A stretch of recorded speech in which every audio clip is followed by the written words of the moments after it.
안녕하십니까. 세법의 정당일입니다. 자, 오늘은 이제 두 번째 시간입니다. 우리 첫 번째 시간에는 조세 청론 중에 조세 내용을 배웠고요. 자, 오늘은 이 두 번째 시간으로서 우리 조세 분류에 대해서 공부하도록 하겠습니다. 조세 분류도 뭐 해마다 거의 한 문제 정도 나올 수도 있기 때문에 요 조세 내용도 나름대로 여러분들 공부를 해주셔야 되고요. 자, 그럼 조세 분류 나와 있는데 조세 분류는요, 제1절의 조세 분류 하나의 용어 정리다 이렇게 생각하시면 됩니다. 자, 우선은 과세 주체에 따른 분류 나와 있는데 우리 지난주에 주체에 따라서 분류하면은 국가와 지방자치단체가 부과할 수 있다 그랬죠. 국가가 부과하는 세금을 우리는 국세라고 했고요. 지방자치단체가 부과하는 세금을 지방세라고 했습니다. 자, 그러면 국가, 지자체 이외에는 조세를 부과, 징수할 수 없다라고 말했습니다. 공공기관이 부과하는 공과금은 조세가 아니다라고 말씀드렸고요. 자, 그럼 이제 그 50페이지에 보면은 자, 첫 번째 주체에 따라 분류 나와 있는데 국가가 부과하는 국세를 먼저 보시면요.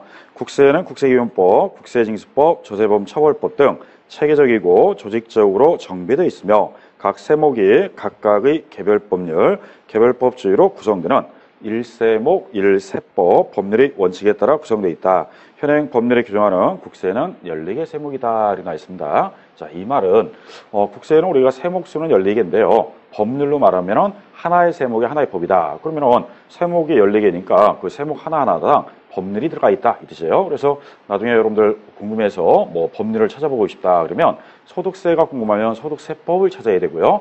법인에 대한 법인세가 궁금하다 그러면 법인세법, 그리고 우리 부가가치세가 궁금하다 그러면 부가세법, 이렇게 세목 하나의 법률 하나씩 들어가 있기 때문에 혹시 나중에 여러분들이 나중에 뭔가 필요하시면 그런 법률을 찾아보시면 됩니다.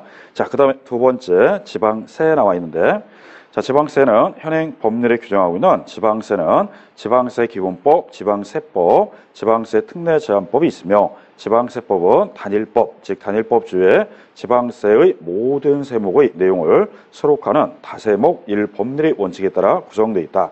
현행 법률에 규정하는 지방세는 11개 세목이다 이렇게 나와 있습니다. 현재 지방세는 다세목 1법률이라고 해서요. 세목은 11개지만 법률은 딱 하나입니다. 그래서 앞으로 여러분들이 취득세, 등록면허세, 재산세 이런 세목 배울 때 우리는 법 종류가 지방세법 하나로만 배우기 때문에 여러분들이 11개 세목에 법이 하나 있다 이렇게 생각하면 돼요. 그러면 국세는 세목 하나에 법률이 하나지만 지방세는 다세목 1법률이다 이렇게 나와 있습니다. 자, 그러면 이제 조세의 분류 이 내용을 다음 페이지에 보면요. 국세 14개하고 지방세 11개 구성되어 있는데, 자, 내용을 보면 자, 국세는 크게 나누면요. 내국세와 관세로 나눌 수 있습니다.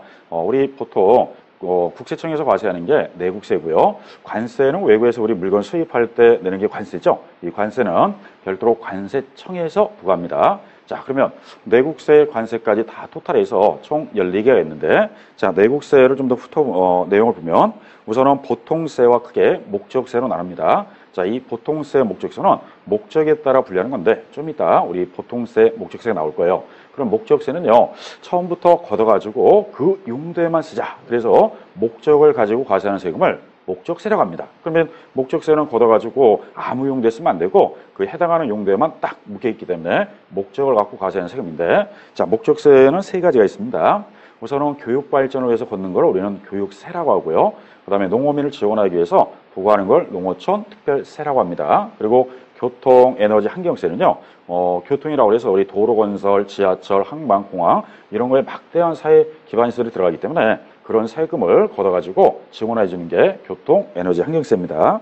자, 그러면 이제 목적세 세 가지 외에는 다 뭐냐? 보통세다 이렇게 생각하면 돼요.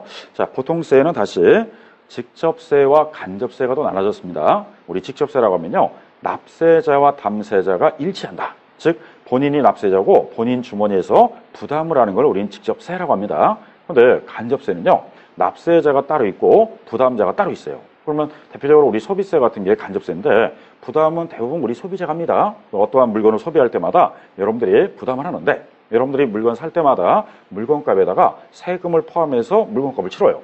그러면은 사업자, 공급자가 이걸 걷어놨다가 뭐 3개월에 한 번씩 이렇게 해서 신고해서 부가세 신고합니다. 그러면 사업자가 납세자가 되고요. 부담자는 소비자가 됩니다. 이러한 세금을 간접세다 이렇게 합니다. 간접세의 대표적인 거는 소비세다 이렇게 생각하시면 되고요. 자, 그러면 우리 직접세를 보시면 세목이 나오는데 우선은 우리 개인에 대한 세금을 소득세라고 했습니다. 법인에 대한 세금을 법인세라고 그래요. 그 다음에 재산이 대물림되면서 자녀나 배우자한테 이전됐을 때 어느 시점에 이전되느냐 이거에 따라 사망 이후가 되면 상속세라고 하고요. 생전의 재산을 대물림 받으면 증여세를 부과합니다. 그리고 부동산 소유자 중에서 일정 가격을 초과해서 많이 소유한 자에는 종합부동산세가 부과됩니다. 그래서 요 직접세에는 5가지 세목이 있고요. 자, 그 다음에 간접세 보시면 간접세는 주로 소비세라고 해서 일반 재화를 소비할 때 부과하는 게 부가가치세라고 합니다. 그리고 사치성 물건, 호화상품 이런 걸 소비할 때는 개별 소비세가 부과되고요. 우리 소를 소비할 때는 주세가 있고 문서를 작성하면 문서에 인지를 붙이기 때문에 인지세가 있고 그 다음에 주식을 거래해서 팔았을 때 증권거래세를 또 냅니다. 자, 요것처럼 요 5가지 종목을 우리는 간접세라고 표현합니다. 그러면 이제 직접세 5개, 간접세 5개, 목적세 3개에다가 관세까지 토탈하면 총 12개가 나오죠. 자, 그래서 이 국세의 특징은 아까 그랬습니다. 근거법률은 하나의 세목이 하나의 법이다. 즉 소득세, 법인세 세목 하나야 법인율이 하나 들어가 있습니다. 다만 조건이 하나 있나요? 상속세, 증여세는요. 세목은 2개인데 법률은 하나로 묶여 있어요. 그래서 상속세 및 증여세법 이렇게 표현합니다. 그래서 상속세와 증여세는 하나의 법이다. 이것만 주의해서 보시면 됩니다. 물론 시험에 나오는 건 아닌데요. 그냥 상속세, 증여세법을 하나로 묶었다. 이렇게 생각하시면 돼요. 자, 그 다음에 지방세를 보시면요. 지방세는 과세권자에 따라 좀 다양합니다. 우리 서울특별시, 광역시 있죠. 특별시, 광역시가 있고요.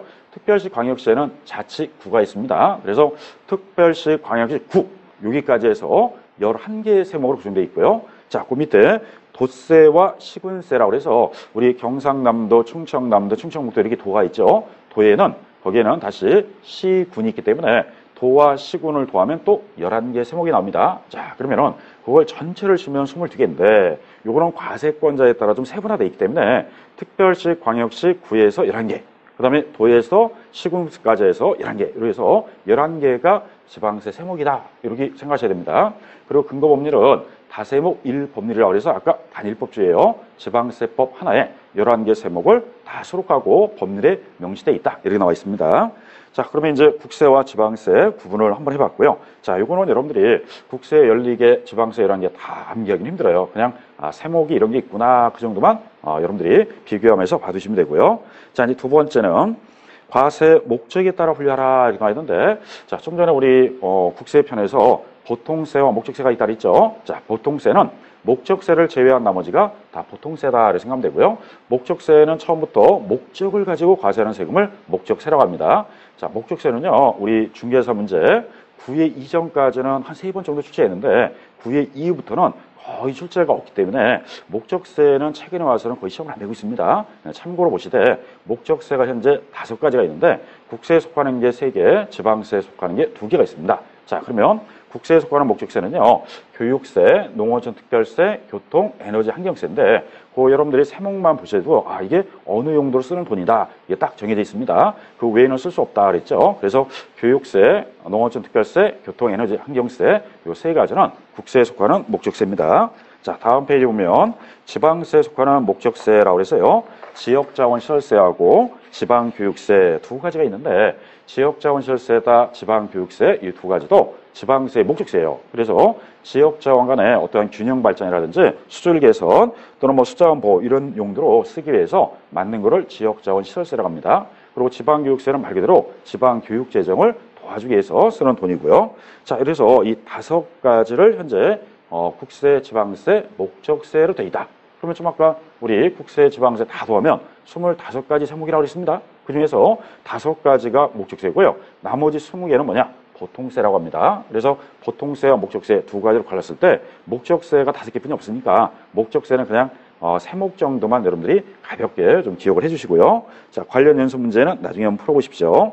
자, 3번째 조세 전가 유무에 따라 분류하라 이렇게 나와 있는데 우리 납세자와 담세자가 일치하는 거를 방금 직접세라고 했고요. 납세자와 담세자가 불일치하는 거를 간접세라고 합니다. 그러면 이제 대부분 소득이나 재산 이런 것들은 직접세가 되고요. 소비세 같은 경우는 간접세가 되겠습니다.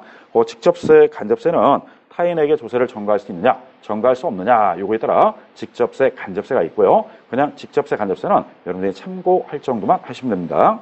자, 그 다음에